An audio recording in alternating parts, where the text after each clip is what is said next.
Ok, buenas tardes, gracias por volvernos a acompañar en la última plática de la Cátedra de Investigación Científica del Instituto de Física 2017. El tema del día de hoy es de la espintrónica a la espinorbitrónica.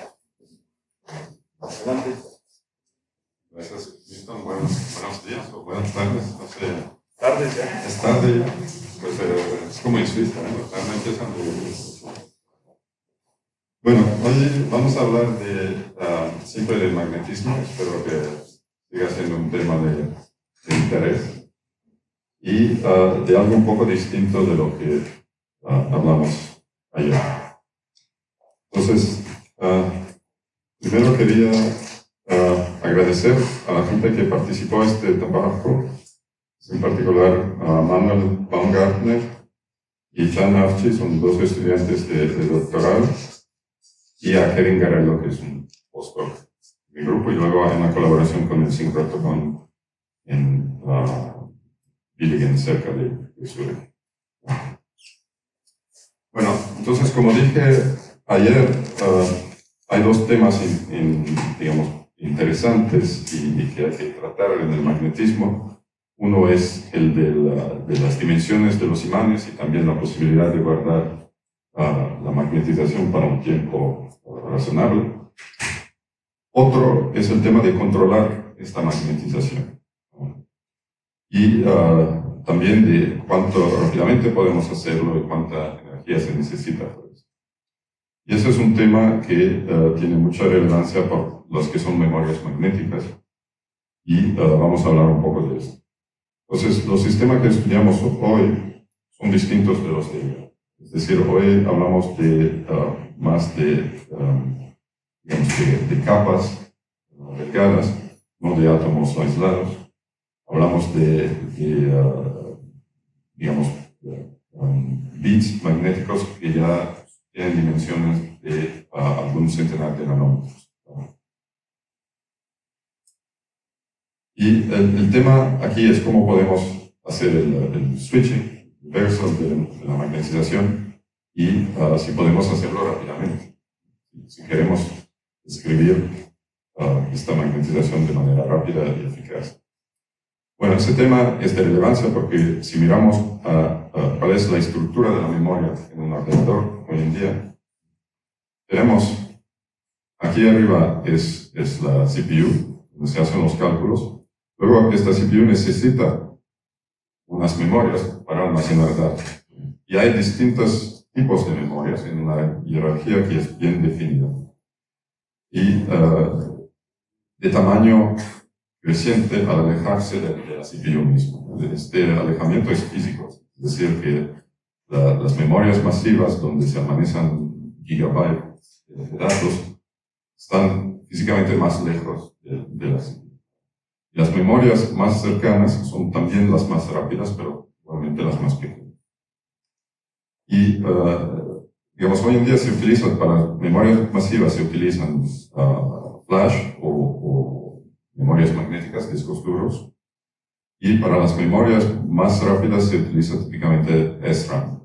Entonces, es la RAM que está compuesta de dos tipos. Uno es lo que se llaman cache, que son las memorias más cercanas a la CPU, donde la CPU va buscando datos para hacer sus cálculos de manera muy rápida. Entonces, esta es la memoria más rápida que existe. Y luego hay la DRAM, que es cuando compráis un ordenador y dice, bueno, ¿cuántos gigabytes de RAM necesitas? Entonces, esta es la DRAM, que es muy económica, pero no tan rápida como la S. Y el problema que tiene esos dos tipos de memoria es que son volátiles, es decir, que necesitan que la información sea refrescada cada cierto número de milisegundos. Y son memorias basadas en semiconductores, tecnología CMOS. Y aquí es donde se gasta mucha energía. Por ejemplo, estas memorias tienen que ser refrescadas también cuando no se utiliza la parte de memoria que se refresca. Y aquí va digamos, una buena parte del consumo de energía del ordenador. Entonces, sería bonito tener una memoria que es no volátil, es decir, cuando no se calcula, cuando el computer no necesita acceder a datos, pues esta memoria no consume, ¿no? Sería una memoria no volátil. Y evidentemente los materiales magnéticos que tienen esta capacidad de guardar la información magnética son candidatos a este tipo de memoria. Es lo que se llama MRAM, Magnetic Random Access Memory.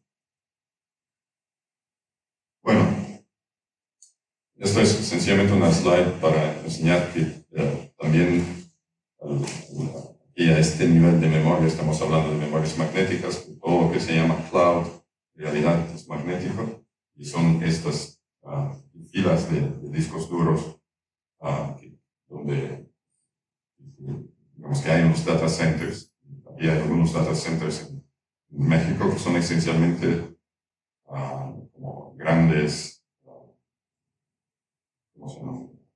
almacenes industriales refrigerados, donde hay un número muy grande de discos duros y servidores. Entonces, hoy hablamos del problema de controlar la magnetización y la tecnología típica es la de utilizar un electroimán. Un electroimán es una bobina donde se pasa una corriente y esta corriente produce un campo magnético. Y si aquí ponemos un imán, podemos controlar su magnetización. Esta misma tecnología, que es muy antigua, se utiliza hoy en los discos duros. En la cabeza de escritura de un disco duro no hay nada más que este tipo de electroimán que está miniaturizado a un nivel digamos, muy pequeño, pero el tipo de tecnología es exactamente lo mismo. Entonces, y se pasa una corriente en una bobina y hay un material, los polos magnéticos, que produce un campo magnético entre esos dos polos que van a escribir el bit en la capa magnética. Y el hecho que esto funcione en un disco duro hoy es un éxito de la ingeniería, ¿no? Porque estos discos giran a una velocidad de algunos miles de giras por minuto. Esta cabeza de escritura está a una distancia de unas decenas de nanómetros y sigue funcionando igualmente cuando el ordenador se mueve, se pega un golpe. Entonces, bueno, es una pieza interesante a nivel de control, de electrónica, de mecánica. Y esa es una imagen de microscopía donde se ve una cabeza miniaturizada. Esa es la bobina y aquí está el polo magnético. Entonces, se buscan maneras distintas para controlar la información magnética, típicamente la escritura. Y a ese tipo de investigación se le llama spintronics, porque se trata de procesar la información utilizando a la vez la carga de los electrones y el spin de los electrones mismos. Y eso permite de juntar las ventajas de la electrónica y del magnetismo. El magnetismo típicamente es la posibilidad de guardar información de manera permanente. El sistema spintrónico típico es lo que se llama una magnetic tunnel junction, y es, en su forma más sencilla, es una heteroestructura compuesta de dos capas magnéticas. A una se le llama reference layer, a otra se le llama free layer, separados para un aislante. Eso es una capa de óxido, típicamente óxido de magnesio muy fino. Y la idea es que el estado de la magnetización sea paralelo entre las dos capas o antiparalelo, represente el bit de información magnética, 0 o 1. ¿Y cómo se hace para leer esta información? Bueno, esto se hace poniendo aquí dos electrodos, ¿vale? Serían este y este, y enviando un pequeño voltaje y leyendo cuál es la resistencia eléctrica de esta estructura. Y hay un fenómeno que se llama tunneling magnetic resistance, que es un poco parecido a la Jamming magnetic resistance que conocéis, y implica que la resistencia eléctrica de una estructura con magnetización paralela entre las dos capas sea mucho menor que la de una estructura con magnetización antiparalela. Mucho menor quiere decir que hay más un cambio de resistencia que puede ser del 100% entre este y este, o más. Bueno, entonces leer es bastante sencillo. Es una medida eléctrica, y aquí se ve la spintrónica, es decir, con la corriente eléctrica se lee la magnetización de este sistema. Pero el problema es escribir ese tipo de estudio. Hay dos maneras de hacerlo. Una es implementar básicamente el esquema de una bobina, adaptarlo a la geometría de una magnetic tunnel junction. O sea, se añade una línea de corriente. Esta línea de corriente se le envía un impulso de corriente que produce un campo magnético de Ørsted. Y esto escribe la magnetización de la capa free layer. ¿Vale? La del reference layer tiene que quedarse fijo para servir de referencia. Bueno, esto es, de nuevo, utilizar una tecnología de hace 200 años para escribir un bit. Pero esta tecnología tiene problemas, típicamente que no se puede reducir mucho las dimensiones de estos tunnel junction, porque no se consigue luego escribir la magnetización de forma independiente de junciones que sean muy próximas una de otra. Fenómenos hay errores de escritura. Y además no es muy eficaz desde el punto de vista energético. Entonces, hay otro fenómeno que se utiliza, que es el llamado Current Induced Switching, que consiste en enviar una corriente eléctrica directamente a través del pilar, de la estructura misma. Y esto es un fenómeno que fue por primera vez, estudiado hace 20 años de forma teórica para Slonczewski y Luc Berger, que lo propusieron y luego después de 5 años se pudo confirmar. Y consiste en el siguiente: ese es un esquema de una tunnel junction. Aquí está el óxido que separa las dos capas magnéticas.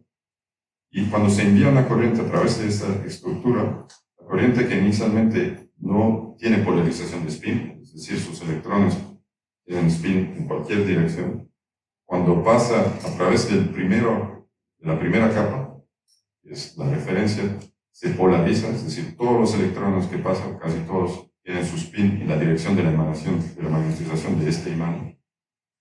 Y esta corriente hace un tunneling a través del óxido y pasa en la otra capa. Y aquí, si la magnetización de la otra capa no está colineal con la primera, pues hay un transferimiento del momento angular, el momento del spin, de hecho, entre los electrones que entran y la magnetización. Y lo que pasa es que esta magnetización empieza a sentir un campo, bueno, en dirección de esos electrones por el cante, interacción de exchange entre esos electrones y la magnetización local, ¿no? Y la magnetización quiere irse en la dirección de los spin que inyectamos en la estructura. Y por el principio de acción y reacción, esos spin a sus veces tienden a rotar en la dirección de esta magnitud. Pero lo que nos interesa es que hay un torque, es decir,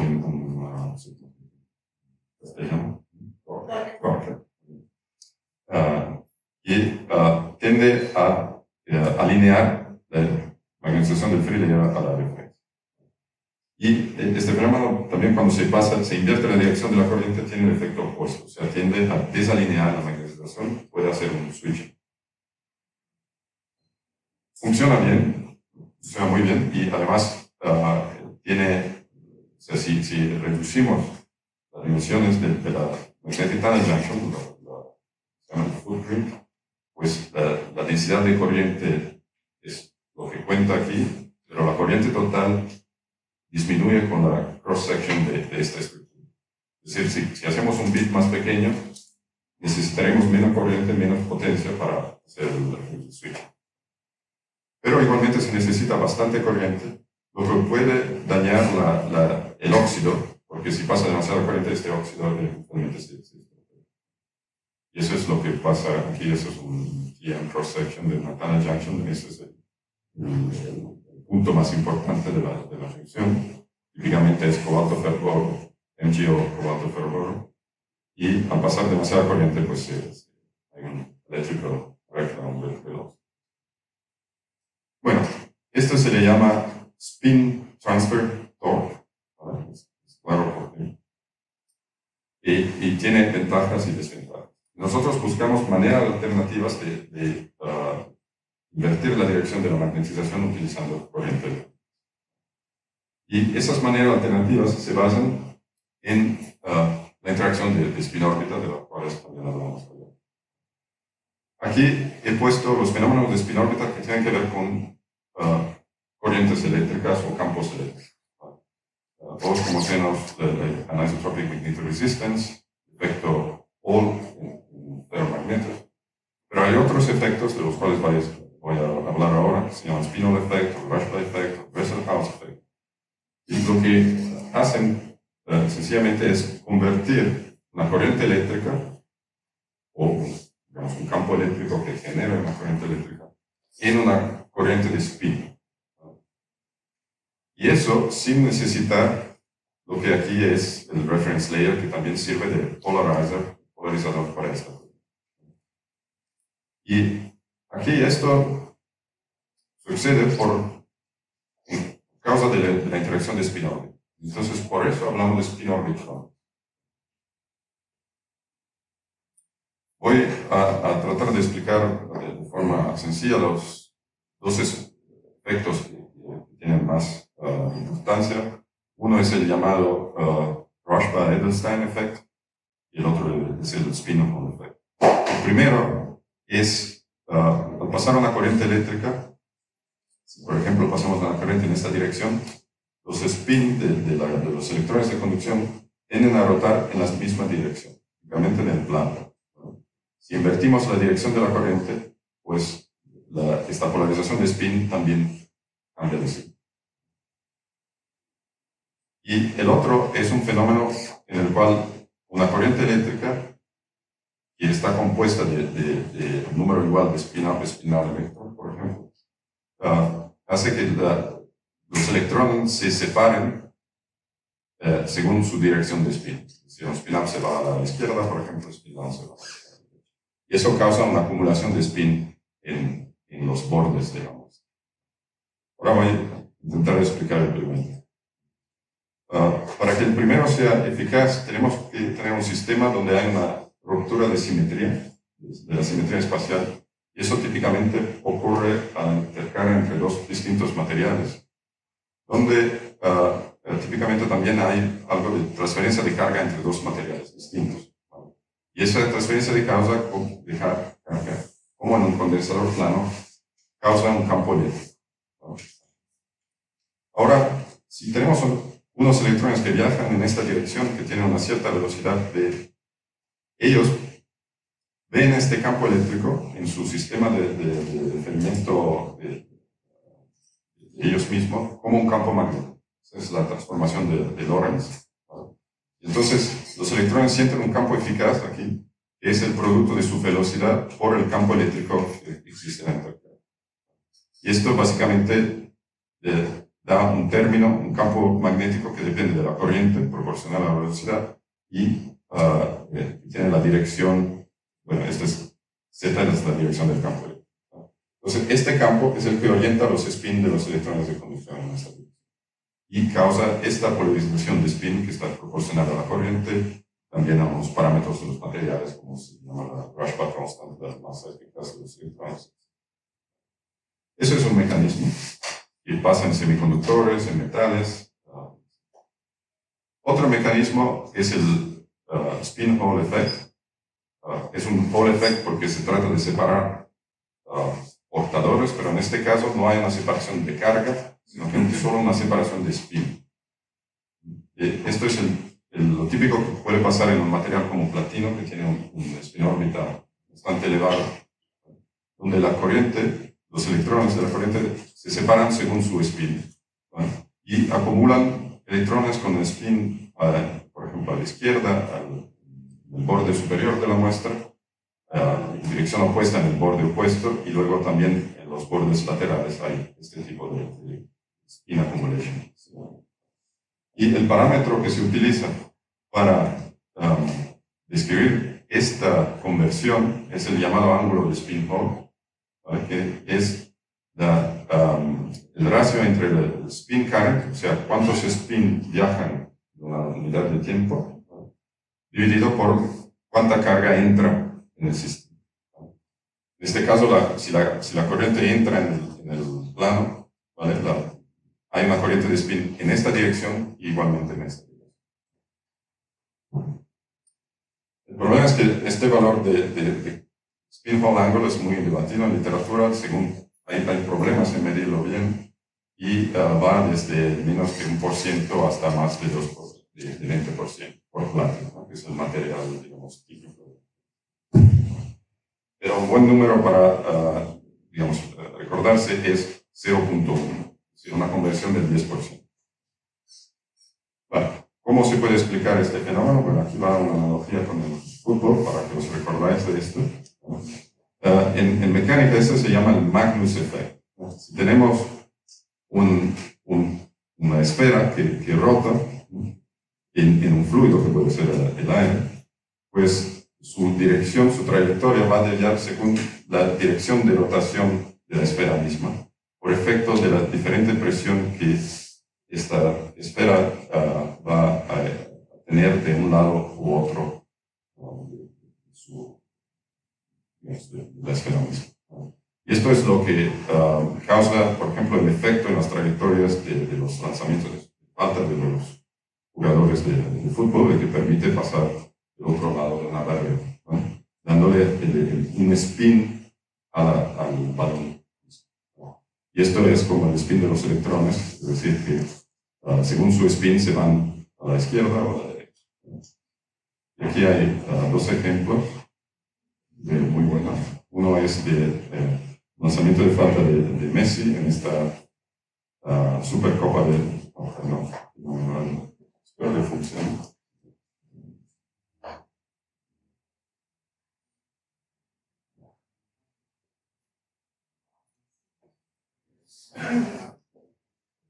Es muy eficaz. Bien, vosotros podéis terminar. Aquí dice casillas, aquí yo no consigo verlo bien. Y aquí hay otro. Esto es Pirlo, o sea, Messi es zurdo, Pirlo es derecho. Entonces le da otro spin. Y el balón tiene otra trayectoria.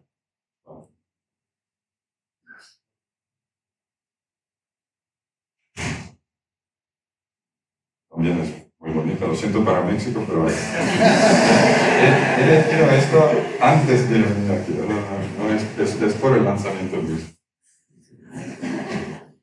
Bueno, entonces ahí van los balones y los electrones hacen igual según su.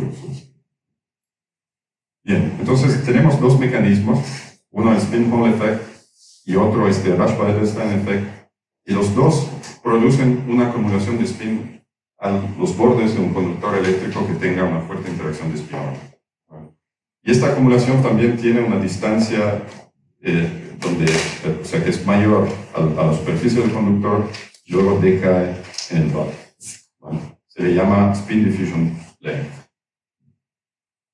Es un parámetro también importante. Ahora, lo que nos interesa a nosotros es que podemos utilizar esta acumulación de spin, ¿vale? Es una acumulación de spin de electrones de conducción, para actuar sobre la magnetización de una capa magnética, ¿vale? Y cada vez que tenemos una acumulación de spin de non equilibrio, o sea que no existiría sin corriente, pues esta genera unos torques sobre la magnetización del sistema mismo. Igual que la inyección de spin en la magnetic talent junction que enseñé antes, pues esto pasa también aquí, pero a causa de un mecanismo distinto. Y esos dos, y hay dos torques, eso porque siempre hay, o sea, por una dirección dada de la magnetización, siempre hay dos posibilidades de moverla, de las dos direcciones perpendiculares a ella, y son los dos torques que hay. Se le llama field-like torque, porque este es parecido a un campo magnético que tiene la dirección S de los spin que se acumulan aquí, y el otro se le llama damping light torque porque tiene la forma del magnetic damping que se conoce en el magnetismo. Y los dos mecanismos pueden producir esos dos torques. Hay un debate sobre cuál mecanismo es más importante que otro, no voy a entrar en eso porque es muy largo y no es quizás lo más interesante. Y igualmente, como dije ayer, los materiales más pesados tienen interacción espinórbita más fuerte, entonces vamos a trabajar con materiales tipo platino, tungsteno, tantalio, etc. Y las primeras medidas que hicimos aquí es, de nuevo, utilizando cobalto-platino, que es un sistema que tiene muchas sorpresas, ¿vale?, para ver si existía uno de esos torques. Lo que hicimos fue hacer un patterning de esta capa de aquí en hilos. Esta vez son hilos muy grandes, ¿no?, de media micra de anchura, y enviar una corriente y ver qué pasa, con un microscopio sensible a la magnetización, es una medida de Mohs. Entonces, se envía una corriente y lo que se ve son puntitos negros que aparecen en el contraste magnético. Eso quiere decir que aquí han nucleado dominios magnéticos en dirección opuesta de lo que estaba antes. O sea, antes estaba magnetización up, out of plane, y ahora está en estos puntos negros. Y se invierte la dirección de la corriente y no pasa nada, o sea, pasa lo mismo. Y eso es porque esos dominios nuclean por el hecho que la corriente va a calentar la muestra, hay Joule heating y la muestra se desmagnetiza. Eso es normal. Pero hay algo raro que pasa si aplicamos un campo transverso. Ya vemos que en este caso hay muchos dominios que nuclean, ¿vale?, y invirtiendo la dirección de la corriente, ninguno. Luego invertimos la dirección del campo y hay otro, es al revés, ¿vale? Eso es muy raro. A la época era algo totalmente sorprendente. Y se puede interpretar porque, de hecho, lo que está pasando es que estamos viendo el efecto de este torque, el field-like torque, que es parecido a lo de un campo magnético en esta dirección. En este dibujo le llamo HSD, pero sería ese campo. ¿Vale? Entonces se demuestra que de verdad existe este campo magnético inducido por la corriente. Bastante raro en la época, pero ahora se entiende. Eso sería.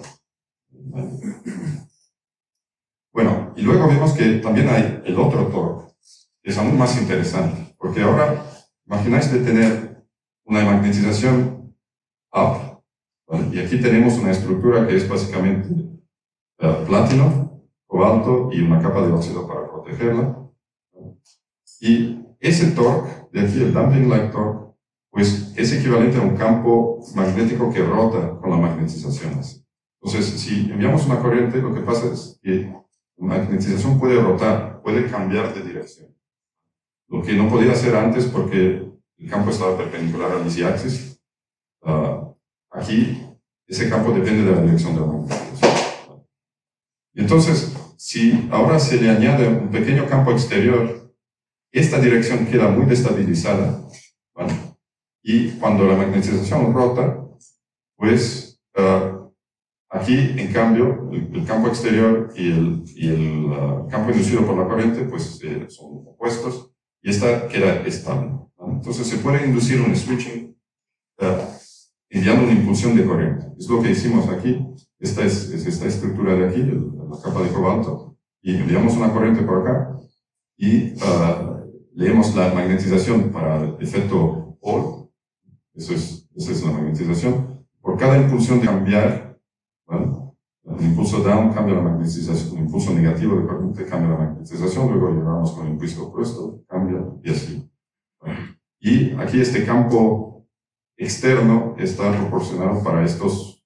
Aquí hay dos capas más gruesas de cobalto y hierro que aplican un campo en esta dirección, plana, ¿no? Campo pequeño de algunos milímetros.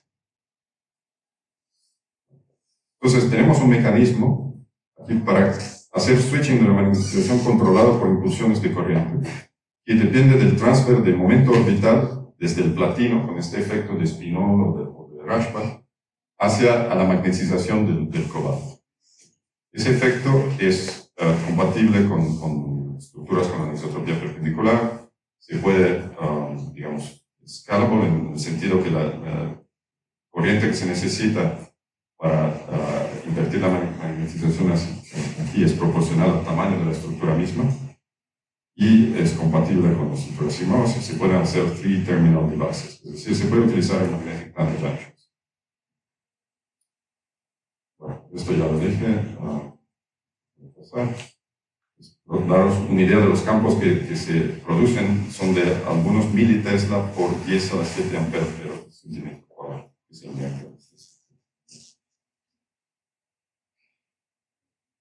Muy bien, entonces de aquí luego surgió la idea a varios grupos de implementar este mecanismo en magnetic band junction. Eso es un ejemplo muy conocido de la junción planar, la de cobalto hierro-boro, MgO, cobalto hierro-boro, con una línea de corriente de tantalio que también produce un efecto de spin-off. Y eso es uno que hicimos nosotros, también cobalto hierro-boro, pero con magnetización perpendicular, lo cual es más interesante para aplicaciones. Bien, entonces la idea aquí es que se pueda cambiar la magnetización del free layer, ¿vale?, inyectando una corriente en el plano, y luego leer la magnetización utilizando la tunneling magnetic resistance con otro electrodo por arriba. Pero ahora no pasamos la corriente eléctrica a través de la barrera, lo cual implica que no destruimos la estructura misma. Y ese es un ejemplo. Aquí está la corriente para escribir y esta es la tunneling magnetic resistance que se lee cuando la magnetización cambia de dirección. Bien. Luego, hay ventajas y desventajas en este método, porque, por ejemplo, una desventaja es que tenemos un 3-terminal device, ¿no? Hay 1, 2, 3 terminales, y eso quiere decir que el tamaño de esta estructura es un poco más grande de un 2-terminal device, de los que enseñé al principio. Entonces, a nivel de densidad, se pierde un poco, pero hay otras ventajas. Y una de las otras ventajas es el hecho de que podemos hacer ese switching de magnetización de manera muy rápida. Y eso pasa porque si consideramos el spin transfer torque estándar, donde la corriente pasa a través de la junción, el torque solamente existe cuando la magnetización de esas dos capas se desalinea. De otra manera sería nulo.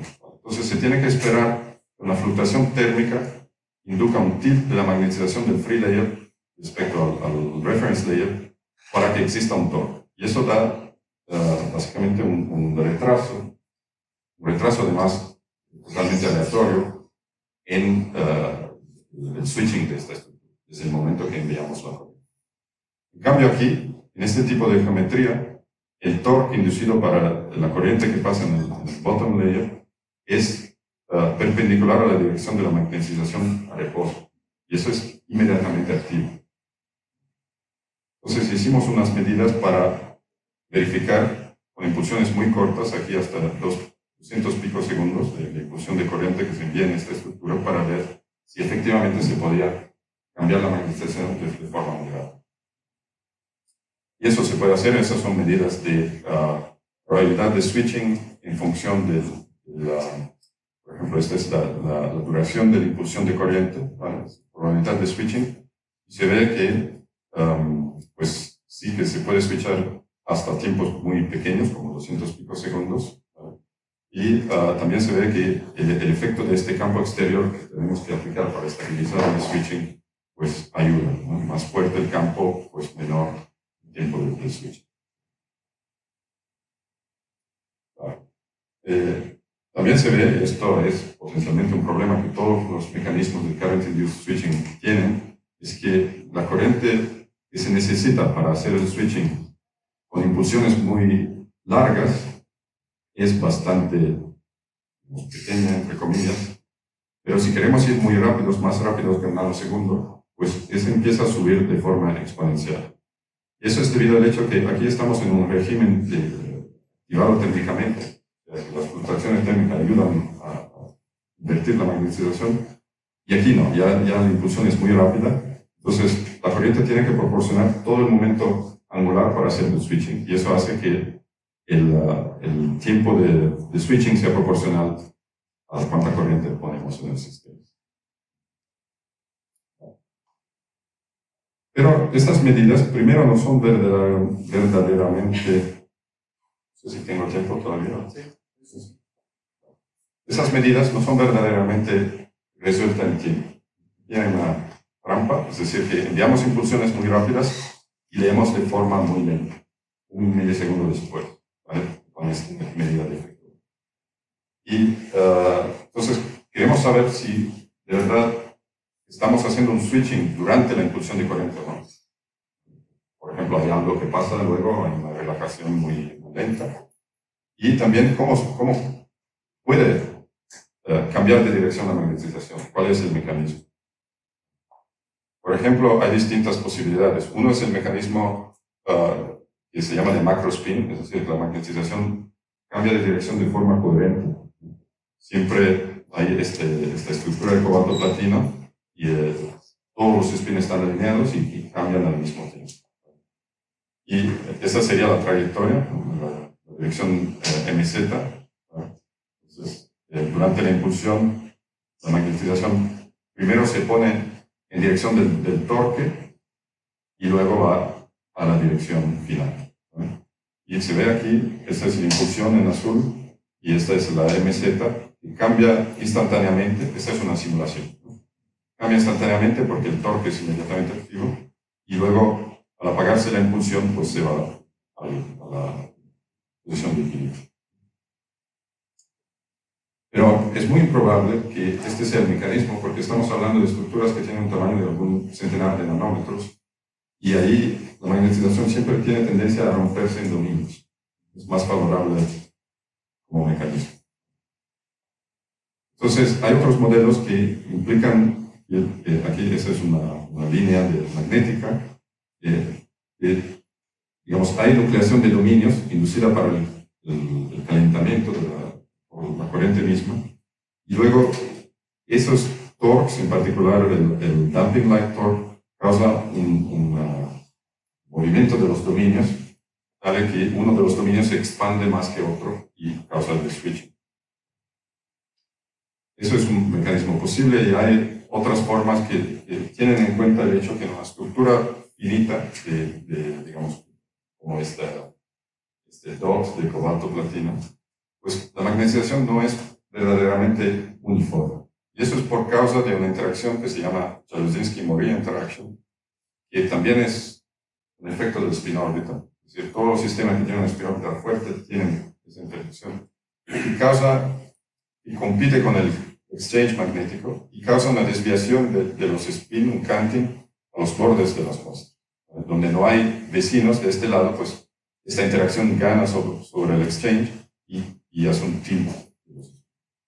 Y bueno, cuando se considera esto y también los efectos del spin orbital y del campo exterior, pues resulta más fácil empezar a invertir la magnetización en un borde de la muestra y luego propagar un dominio a través de toda la muestra. Eso se vio, por ejemplo, en cálculos de macromagnetic simulations. Entonces, nosotros quisimos medir efectivamente lo que pasa. Y por esto necesitamos una técnica de microscopía. Y también tiene que ser time resolved. Y entonces nos fuimos al sincrotrón en Dillingen, en Suiza, donde tienen un microscopio de rayos X que funciona de la forma siguiente. Hay un NAX de rayos X que se focaliza con un Fresnel zone plate en un punto de la muestra, en un spot que tiene un tamaño de 25 nanómetros. Y luego la muestra se deposita en un sustrato semitransparente de silicon nitride, en una membrana, que deja pasar los rayos X, y esa muestra se puede rastrear en el foco de los rayos X. Así que se puede crear una imagen de barrido, por eso se le llama Scanning Transmission X-ray Microscopy. Y lo que se mira es el contraste magnético, como el microísmo de los espectros que enseñé ayer de XMCD. Se mide la energía donde este efecto es máximo. Entonces, tenemos un contraste a la vez sobre el elemento cobalto y la magnetización del elemento cobalto. Y la otra cosa importante es que como el sincrotrón envía impulsiones de rayos X que tienen un ancho de 70 picosegundos, son como paquetes, pues tenemos resolución temporal. Hay que sincronizar las medidas, pero sincronizando las impulsiones de corriente con los rayos X se puede hacer una medida tan resuelta. Entonces ahora las muestras tienen esta cara, esa es una imagen AFM, esa es la línea de corriente, ese es el DOF de cobalto platino, utilizamos esta para hacer medidas eléctricas, y esa es una imagen de la misma muestra sin estos electrodos por transmisión de rayos X. El contraste, que es negro, es donde está el cobalto porque tiene pasan menos rayos X aquí. Y aquí es negro porque está mucho oro para los electrodos, también no pasan. Bueno. Entonces, lo que queremos hacer ahora es enviar una impulsión de corriente aquí y ver qué pasa a la magnetización. Y hacemos siempre hay que hacer una medida stroboscópica, es decir, mediamos sobre muchas impulsiones. Y hacemos primero una impulsión de corriente de 2 nanosegundos y luego cambiamos la dirección de la corriente con una impulsión más corta. Y aquí el contraste magnético, eso es básicamente el color de esta imagen, si es más negro o blanco, es decir, la magnetización está por arriba o por abajo. Y eso nos dice esta curva que medimos al mismo tiempo que la corriente, que la magnetización cambia de dirección directamente en el momento en que la impulsión está activa. Si hacemos una impulsión más rápida, también pasa eso. O sea, ese mecanismo es de verdad muy rápido. Este es un movie de donde se han sacado estas curvas. Se ve que cambia la magnetización, luego llega la otra impulsión y va cambiando otra vez.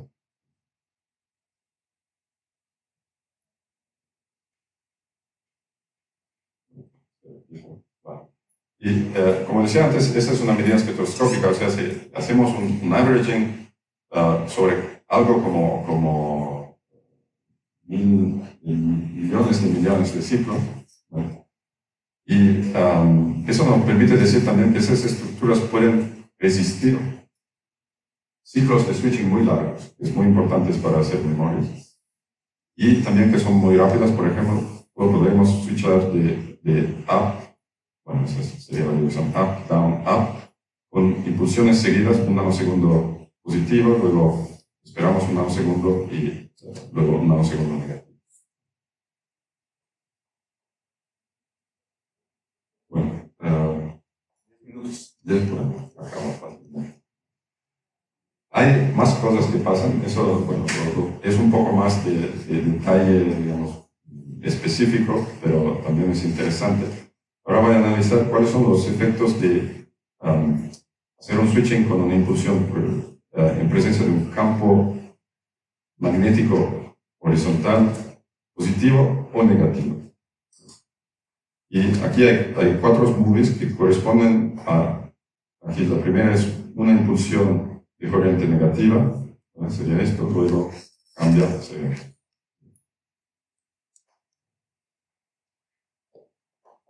y se ve que hay nucleación aquí y luego un dominio que se propaga en esta dirección.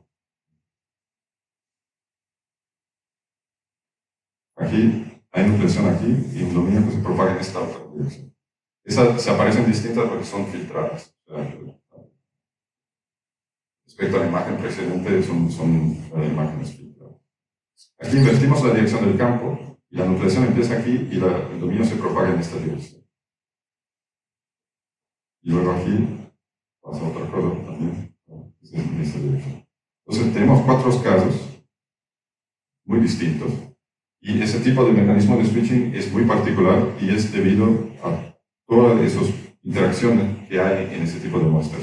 O sea, los spin-orbit torques y también la Jaroszewski-Morier interaction.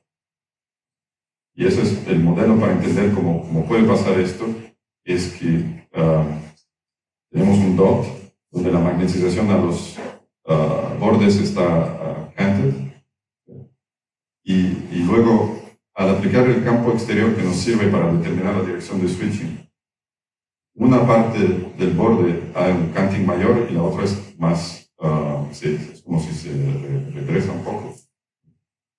Y luego, por la simetría de los torques que se aplican, pues el punto donde los torques tienen más eficacia es este de aquí abajo, corresponde a lo que medimos.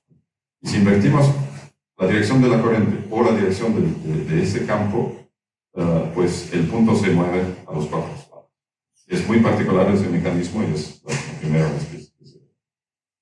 Entonces, bueno, lo que quería enseñaros es que los spin-orbit torques son muy eficientes para manipular la magnetización.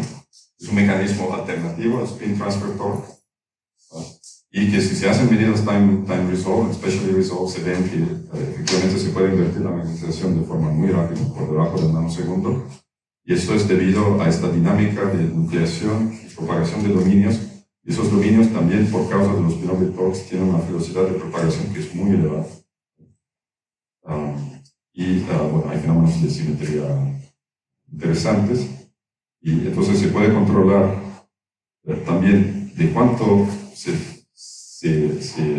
invierte la magnetización. Por ejemplo, si aquí en uno de estos casos hacemos un impulso muy corto, pues podemos parar la magnetización en el medio del dot, de forma más o menos reproducible.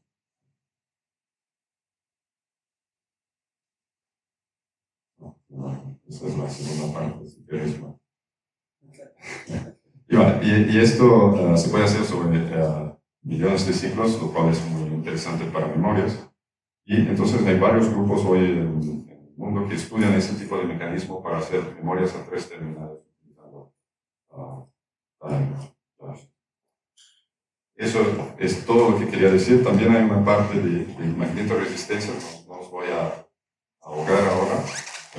Solo os digo que termino ya.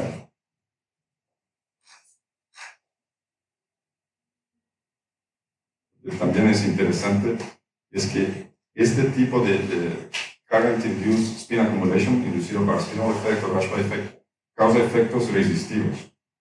No tiene que ver con el switching, pero tiene que ver con la acumulación de spin. Son un poco parecidos al GMR, que seguro conocéis, o sea, el hecho que la magnetización, perdón, la resistencia de una tricapa como esto depende de la dirección mutua de la magnetización. En esas dos capas, ¿vale? Aquí es antiparallel, high resistance, parallel, low resistance. Y aquí el efecto de esta capa es de polarizar los electrones, luego hacen scattering aquí y eso cambia la resistencia. Pero también si hay un mecanismo dentro de una capa no magnética para polarizar la corriente en spin, pues también se observan efectos resistivos. No exactamente GMR, pero parece. Con este termino. Esos son uno de los. Bueno, gracias por su atención.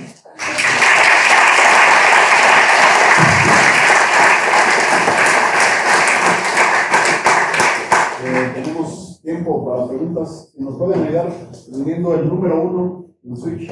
Adelante, adelante. Con respecto a los últimos videos donde cambiaban se veía la necesidad de la magnetización de las muestras, me dio la impresión de que en la última muestra tenía una dinámica más lenta a la hora de cambiarlo, a la hora de la evolución de la magnetización. ¿Eso es por la resolución temporal de la técnica o es un efecto de la muestra que a la hora de cambiar los espines se va haciendo más lento? Bueno, es buena observación. Entonces, es un efecto que siempre hay.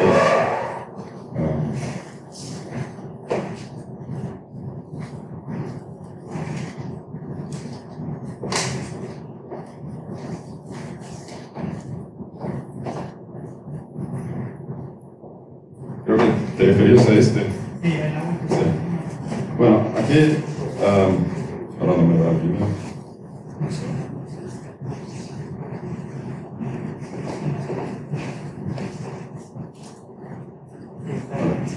Sí, lo que se ve aquí también es que, bueno, el punto de nucleación quizás no sea siempre el mismo. Y ahí no podemos decir mucho porque estas son medidas estroboscópicas, es decir, son mediadas sobre muchos eventos. Y siempre, o sea, en muestras de este tipo, el borde siempre es un poco favorecido. Y, digamos, los mecanismos ideales te favorecen este punto, ¿no? Y una propagación del dominio en este sentido. Pero si hay, por ejemplo, pequeños defectos o cosas, puede ser que también haya nucleación en otros lados, ¿no? Y esto, digamos, siendo medidas mediadas, no podemos distinguir bien lo que está pasando en este sentido. Y otra cosa es que si miras los vídeos de las imágenes que no son filtradas, pues se ve más claramente los efectos. Son más feas, pero digamos, también puede haber efectos de filtrarte. Pero, digamos, no debería cambiar la escala de tiempo de la imagen. De hecho, aquí no cambia.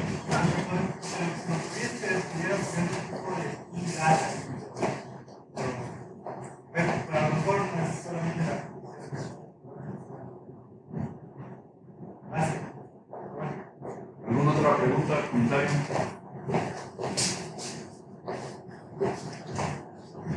Justamente en esa diapositiva, usted mencionó que se pueden hacer estados parciales de magnetización. Pero mi pregunta es, ¿son estados permanentes o decaen? ¿Tienen dependientes los estados? No, por lo menos por lo que vimos nosotros, se puede, por ejemplo, avanzar un dominio hasta la mitad o 3/4 y ahí se queda. Luego las medidas tienen un tiempo, o sea, es cuánto tiempo decidimos de medir el sistema, pero por un tiempo de horas por lo menos no vemos cambios.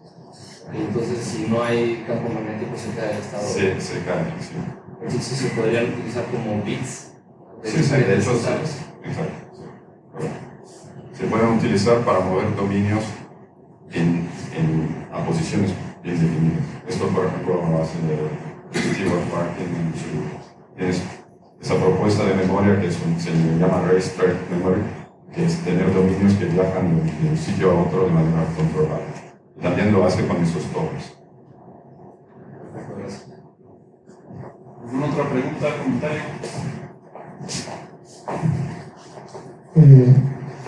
En el caso de la electrónica, los materiales fundamentalmente que usan son semiconductores y acá son metales. Mi pregunta es que los metales es mucho más caro, ¿no? Es mucho más caro utilizar la propuesta de electrónicos. En primer lugar, esos materiales ya se utilizan, ¿no? O sea, el platino ya está en las mezclas, en las aleaciones para hacer discos duros. Y también porque se utiliza muy poco, o sea, el grosor de las capas son un nanómetro. Pero el platino no es el solo material que se puede utilizar, por ejemplo, se puede utilizar tantalio, tungsteno, wolframio. Y lo bueno de esto es que es totalmente, o sea, ya hay industria que producen MRAMs con el efecto spin transfer torque. Y eso es nada más que cambiar la geometría y cambiar un poco el material del electrodo que lleva la corriente. Pero no hay problemas de costes. ¿Alguna otra pregunta, comentario? De hecho, o sea, hay empresas como Samsung o Qualcomm que están trabajando en esto. Por ahora es trabajo defensivo, o sea, se meten en la tecnología para no ser luego sorpasado para otros. Pero como ya tienen Spin Transfer Torque MRAM, este puede ser el paso siguiente para ir más rápido. Menciona que puede haber 10 a la 12 ciclos de switching. ¿Qué pasa después de esa cantidad? ¿Y es problema de la muestra? El problema es que estamos pasando corrientes muy elevadas, ¿no? O sea, imagínate que son 10 a la 8 amperios por centímetro cuadrado los que sirven para hacer el switching aquí. Imagínate tener un hilo de cobre de este tamaño, de 1 centímetro de sección, ¿no? Y estás enviando aquí 100 millones de amperes. Entonces no se puede. Y ahí se puede porque las emisiones son más reducidas, entonces hay mejor disipación, menor potencia de calor, de calentamiento, y mejor disipación. Pero igualmente no se puede ir mucho más allá. Entonces hay un límite que es por la electromigración, esas cosas que no se tienen que pasar. Y claro, con más impulsiones, pues más vas degradando. A un cierto punto llega a la degradación. Entonces, un reto que tenemos nosotros es bajar todavía la densidad de corriente.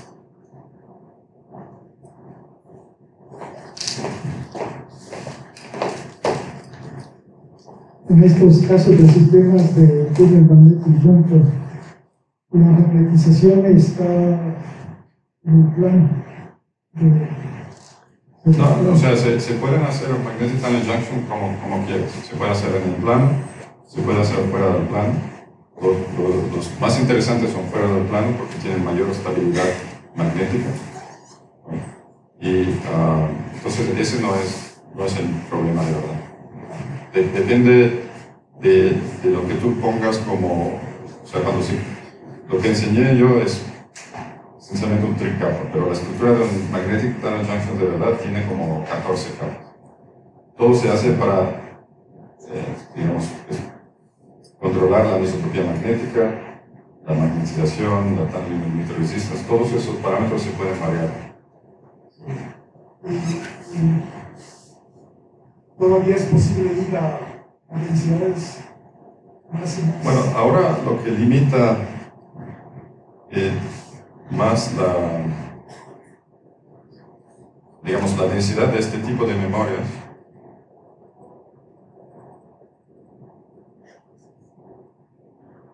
hay dos cosas. Una es, por ejemplo, se han hecho magnetic tunnel junctions de un diámetro de 20 nanómetros. Bueno, eso es más o menos el límite, sería esta dimensión.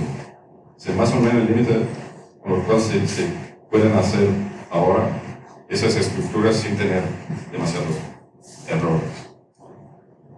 Pero al final, o sea, para hacer una celda de memoria hay mucho más que la función. Y lo que va a limitar más el tamaño será el transistor que se tiene que poner aquí para enviar la corriente. Y eso puede ser más grande que la función misma.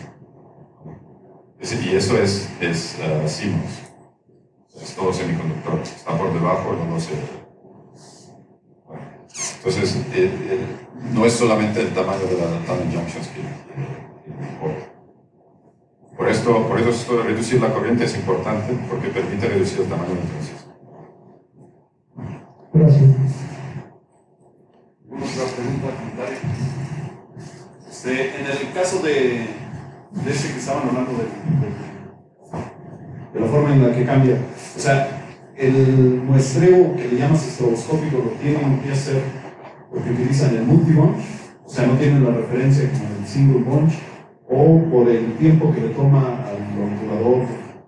Eso se tiene que hacer porque, digamos, la intensidad es una cuestión de intensidad. Okay. Entonces se tiene que mediar mucho para, digamos, cuando se focaliza el eje, el haz, aquí se pierden muchísimos fotones. ¿Y en cambio la frecuencia lo hacen con un chofer? Aquí eso es el multibunch del sincrotrón, pero eso lo utilizamos porque nos da la estructura del trim. O sea, son bunches de 70 picosegundos a distancia de 2 nanosegundos uno de ellos.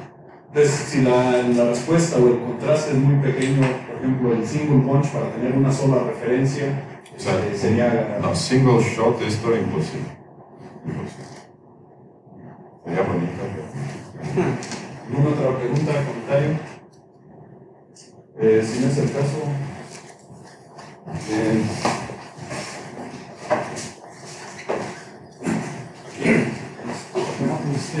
Muchas gracias a todos por asistir a esta serie de pláticas de la cátedra y por supuesto muchas gracias a Piero por acompañarnos y aceptar venir aquí ilustrar su investigación y también para convivir con todos nosotros de alguna u otra forma. Espero que todos hayan tenido la oportunidad de hablar con él, de contar algunas ideas y que les sirva una impresión de lo que hacemos aquí en San Luis Potosí. Para concluir, le vamos a dar un reconocimiento. Simplemente dice que agradecemos mucho que haya asistido por aquí, lo que una persona va a hacer. También algo más significativo son unas monedas de México, son de plata los acetes de cobalto. Cobre zinc son monedas conmemorativas. De un lado está la cultura maya, el calendario, las pirámides, y la otra es de la revolución mexicana. Muchas gracias. No, al contrario, muchas gracias.